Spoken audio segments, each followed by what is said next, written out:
Happy Frugal Friday, K-Squad.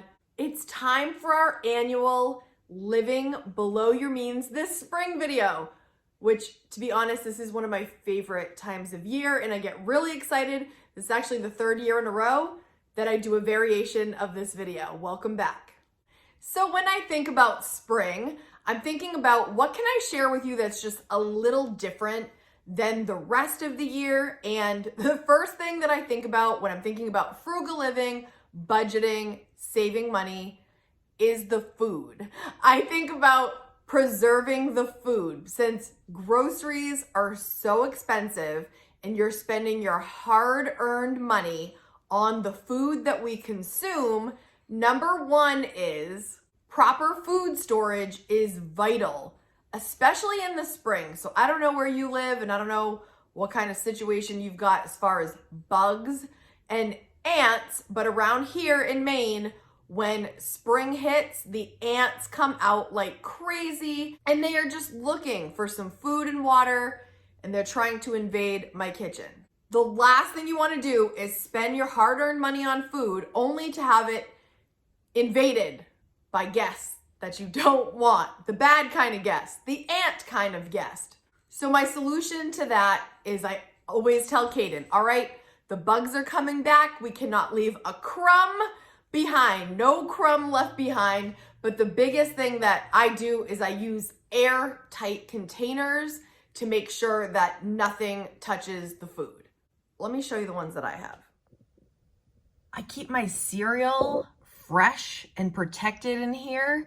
And I also put my cat food in here, my dry cat food, to protect from any invaders.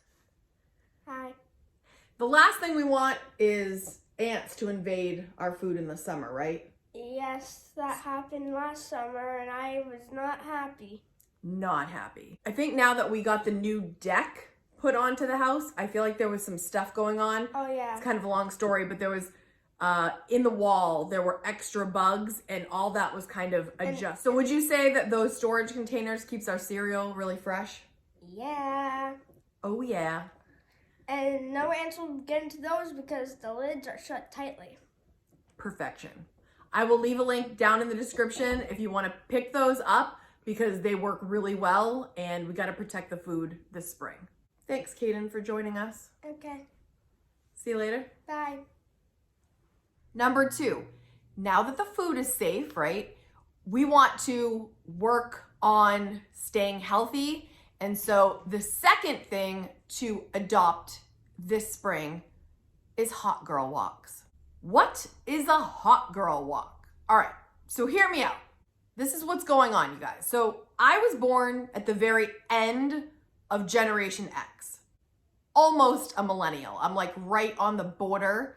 So I still remember what it was like to pick up a phone and not know who was on the other end. I love all those examples of the things that my generation like straddled. Like we remember when you had to look things up in an encyclopedia, right? But we also have the skills to get things online and we're not too intimidated by technology. We kind of straddle the line of like both abilities.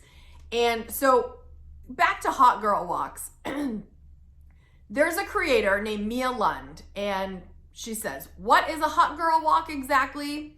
Lynn told CBS News it's a mindfulness walk during which you're supposed to think of three things. One, what you're grateful for. Two, your goals. And three, how you're going to achieve them. Which if you know me, you know I love thinking about all these things all the time. So why not jump into a hot girl walk and think about this?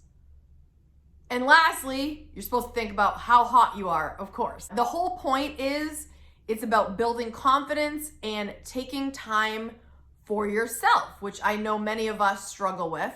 But the other thing about hot girl walks is it's great exercise, low impact. I know a lot of you that watch me, we don't want to spend a lot of money on exercise, and springtime is the perfect time to get out there and walk.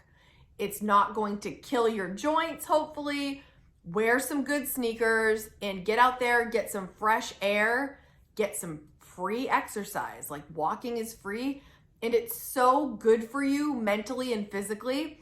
And I think the other thing I just find funny about this whole hot girl walk thing is they're trying to make walking into a trendy exercise, which for me, it was already trendy because that's like my favorite form of exercise besides dance. I don't like to do HIIT workouts and all that stuff. Like, it's just not my thing these days. I'm in my 40s now, and yes, lots of people in their 40s do different kinds of exercises, but me personally, I love to dance and I love to walk.